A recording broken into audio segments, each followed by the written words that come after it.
Hello, my dear friend. This is Grish Rawat.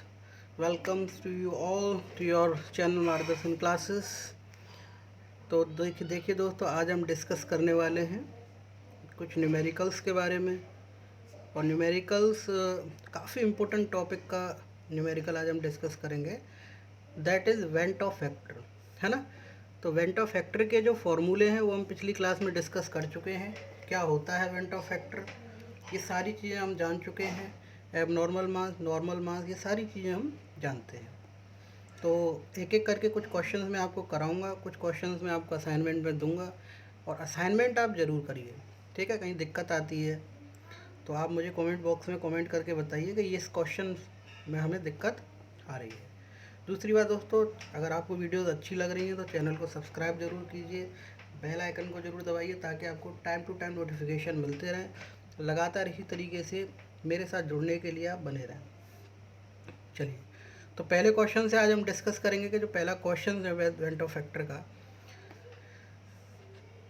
0.1 mole of sugar, ठीक है, was dissolve in 1 kg of water.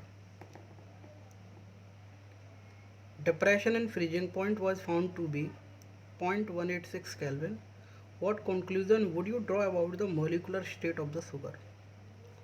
Kf for water is इतना। सबसे पहले मैं आपको बता देना चाहता हूँ कि आप कोई भी क्वेश्चन पढ़ते हैं तो क्वेश्चन में ही आपका आंसर छुपा होता है। ये मैं आपको स्टार्टिंग से कहता चला आ रहा हूँ। तो अगर आपको सॉल्यूशन फाइंड आउट करना है तो क्वेश्चन से ही आपको निकालना पड़ेगा क्या गिवन है और क्या आपको फाइंड आउट करना है। तो देखिए, सबसे पहले जो आपको गिवन क्या है वो लिख लीजिए, 0.1 मोल ऑफ शुगर। 0.1 का मतलब ये है कि 1 kg सॉल्वेंट में जो number of moles of solute है वो कितने हैं, 0.1 है ना। तो इसकी जो मोलैलिटी जो दे रखी है वो कितनी दे रखी है, 0.1। सॉल्वेंट का मास दे रखा है 1 kg वाटर है जो कि, तो इसका जो फ्रीजिंग पॉइंट है उसमें डिप्रेशन कितना आता है, जो डेल्टा टी एफ है वो कितना आता है आपका, 0.86 kelvin. What conclusion would you draw about the molecular state. आपको ये बताना है इसके मॉलिक्यूलर स्टेट के बारे में कि इसमें एसोसिएशन होगा या डिसोसिएशन होगा, है ना। आपको ये बताना है कि एसोसिएशन होगा या डिसोसिएशन होगा। तो एक चीज़ आप जानते हैं कि अगर आई की वैल्यू 1 के बराबर है तो ना एसोसिएशन होगा ना डिसोसिएशन। आई की वैल्यू 1 से कम है तो एसोसिएशन होगा। आई की वैल्यू ग्रेटर देन 1 है तो डिसोसिएशन होगा। ये 3 कंडीशन हम पहले पढ़ चुके हैं। तो देखिए, गिवन क्या क्या है आपको, मोलैलिटी ऑफ द सॉल्यूशन दे रखी है 0.1, के एफ की आपको वैल्यू दे रखी है। दूसरा, experimental observe depression in freezing point आपको कितना दे रखा है, कितना फ्रीजिंग पॉइंट जो है वो कम हुआ है, 0.186 केल्विन, ठीक है। और आप क्या कैलकुलेट कर सकते हैं यहाँ पर, calculated depression in freezing point कैसे निकालते हैं, डेल्टा टी एफ की वैल्यू, ये तो ऑब्जर्व वाली है। कैलकुलेट कैसे करते हैं आप, फॉर्मूले से, delta T F equal to K F into M. फॉर्मूले से डेल्टा टी एफ एक तो दे रखी है, एक आप निकाल सकते हैं। तो ऑब्जर्व वाली आपको दे रखी है, कैलकुलेटेड करेंगे आप यहाँ से, के एफ की वैल्यू यहाँ से दे रखी है, मोलैलिटी आपको दे रखी है, कितना निकल के आएगा आपका, 0.186 केल्विन। क्लियर है। अब मुझे आई की वैल्यू निकालनी है, ठीक है। तो नीचे जो लिखा जाता है आपको, ऑब्जर्व्ड कॉलिगेटिव प्रॉपर्टी और कैलकुलेटेड कॉलिगेटिव प्रॉपर्टी। तो जो कैलकुलेटेड कॉलिगेटिव प्रॉपर्टीज़ हैं वो भी आपको पता है वो कितनी निकल के आई हैं। यहाँ पर जो कैलकुलेट आपने किया है 0.186, और जो ऑब्जर्व किया था, है ना, जो पाया गया था एक्सपेरिमेंटली, वो ये था। दोनों का रेशियो हमने रखा जो 1 के इक्वल है। अगर आई की वैल्यू 1 है तो आप क्लियरली यहाँ से देख सकते हैं कि ना इसमें एसोसिएशन होगा ना डिसोसिएशन होगा। क्लियर है, क्वेश्चन समझ में आ गया होगा, क्वेश्चन से ही आंसर समझ में आएगा। दोबारा आप रिपीट करें, समझ में नहीं आता तो कमेंट बॉक्स में एक बार ज़रूर पूछें कि सर ये चीज़ क्लियर नहीं हुई है। चलिए, एक और भी इम्पोर्टेंट क्वेश्चन हम डिस्कस करते हैं यहाँ पर। क्वेश्चन पढ़ेंगे, उसी से आंसर आपका निकलेगा। बहुत इंपॉर्टेंट क्वेश्चन है, बोर्ड में आ चुका है। क्वेश्चन पढ़िए, 0.5 gram of KCl was dissolve in 100 gram of water. देखिए, 100 ग्राम पानी में 0.5 ग्राम KCl को डिज़ोल्व किया गया and the solution originally at 20 degree Celsius froze at, यानी कि जो कितने पे फ्रीज होने लग गया, जो डेल्टा TF की जो वैल्यू निकल के आई वो कितनी निकल के आई, TF की जो वैल्यू थी वो कितनी है, -0.24 डिग्री सेल्सियस। आपको क्या कैलकुलेट करना है, calculate the percentage ionization of salt of KF। काफ़ी इंपॉर्टेंट है क्वेश्चन, देखें, for water percentage ionization of salt, यानी सॉल्ट कितना आयोनाइज हो गया, सॉल्ट कितने परसेंट यानी कितना आयोनाइज हो गया, डिसोशिएट हो गया, जब वाटर के जो KF की वैल्यू है वो इतनी होती है।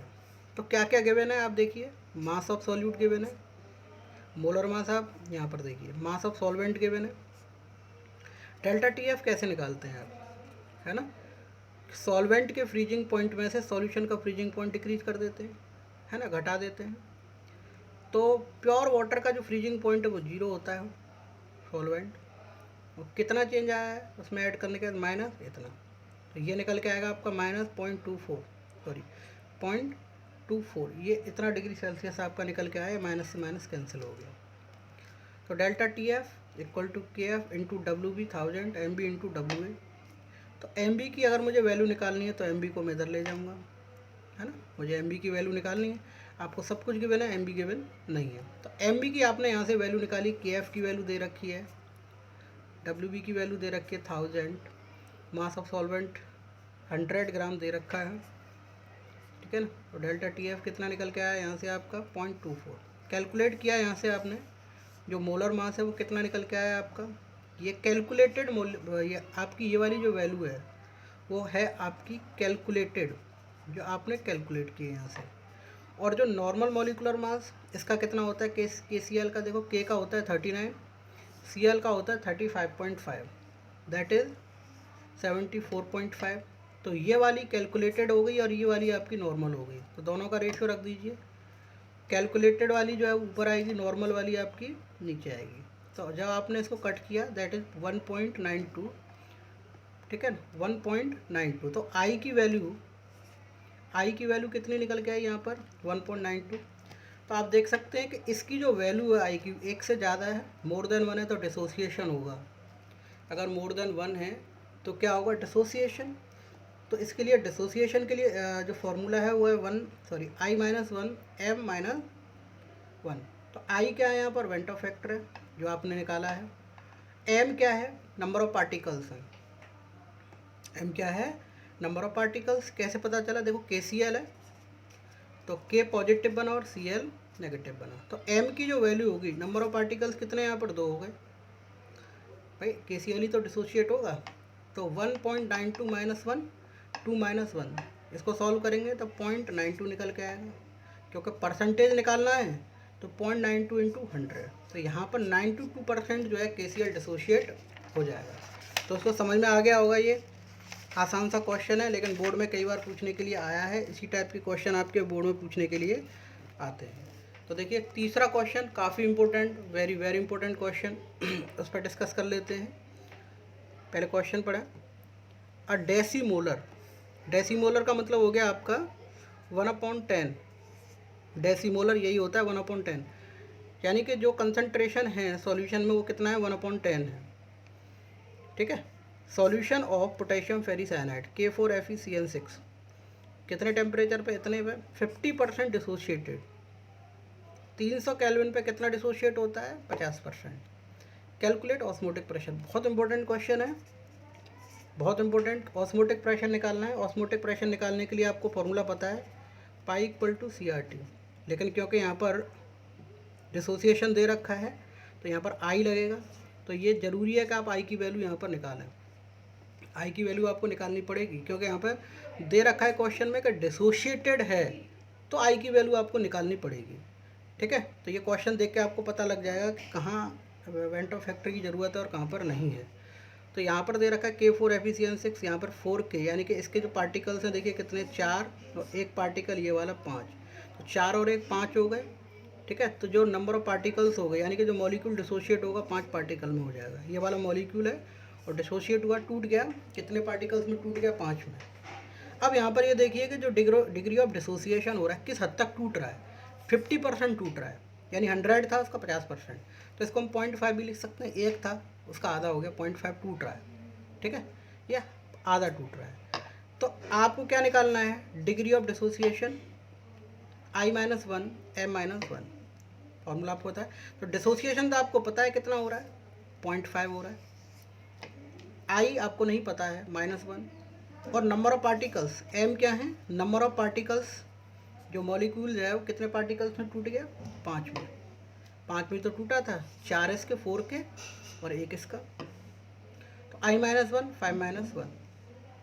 अब यहाँ पर देखें जरा, इसको आप सॉल्व कर लीजिए, इसका मल्टीप्लाई इसके साथ, I-1 इक्वल टू 4, यहाँ पर 5-1 4 हो गया, ये किसके इक्वल निकल के आएगा आपका, I-1 4 इंटू 0.50, क्लियर है। तो इसकी वैल्यू कितनी निकल के आएगी, यहाँ से जब इसको सॉल्व करेंगे 2, और ये -1 को इधर ले जाएंगे तो कितना हो जाएगा 3, तो आई की वैल्यू यहाँ पर कितनी निकल के आई दोस्तों, 3 निकल के आ गई, क्लियर है।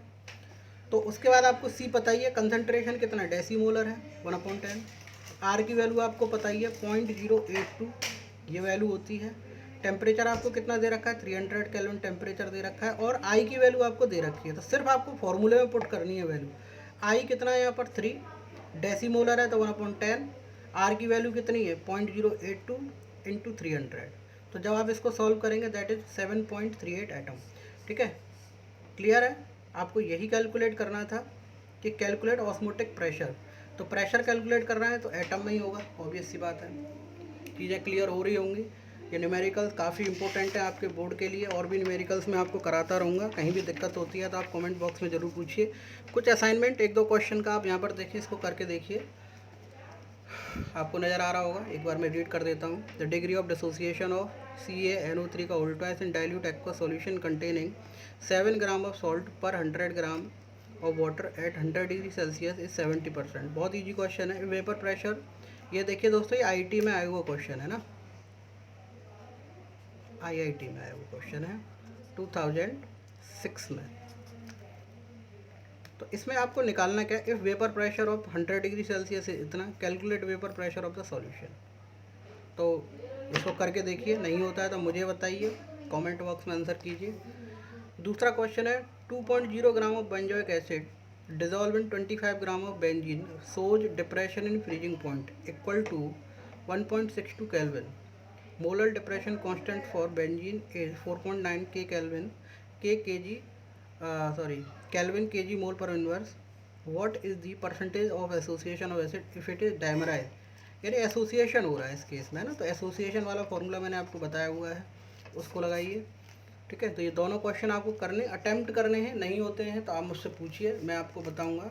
तो क्वेश्चंस को ज़रूर अटैम्प्ट कीजिए। देखिए असाइनमेंट बहुत ज़्यादा ज़रूरी है, असाइनमेंट करना, अगर आपको बोर्ड में अच्छे नंबर लेके आने हैं तो इसके लिए आपको ज़रूरी है आप लगातार असाइनमेंट को करते रहें। जितनी मेहनत मैं आपके साथ कर रहा हूँ उसका कुछ पार्ट आप भी कीजिए, तभी कुछ रिजल्ट आपका बन पाएगा, और आप लगातार इसी तरीके से मेरे साथ बने रहेंगे तो आपके नंबर पूरे आएंगे, एक नंबर भी मैं आपका कटने नहीं दूँगा, ठीक है। तो अगर आपको वीडियोज़ अच्छी लग रही हैं, आपको लगातार नोटिफिकेशन चाहिए तो सब्सक्राइब करते रहिए, और जो लगातार जो नीडी जो पर्सन हैं जिनको ज़रूरत है उनको शेयर करते रहिए। आपका बहुत बहुत धन्यवाद, आपका दिन शुभ हो।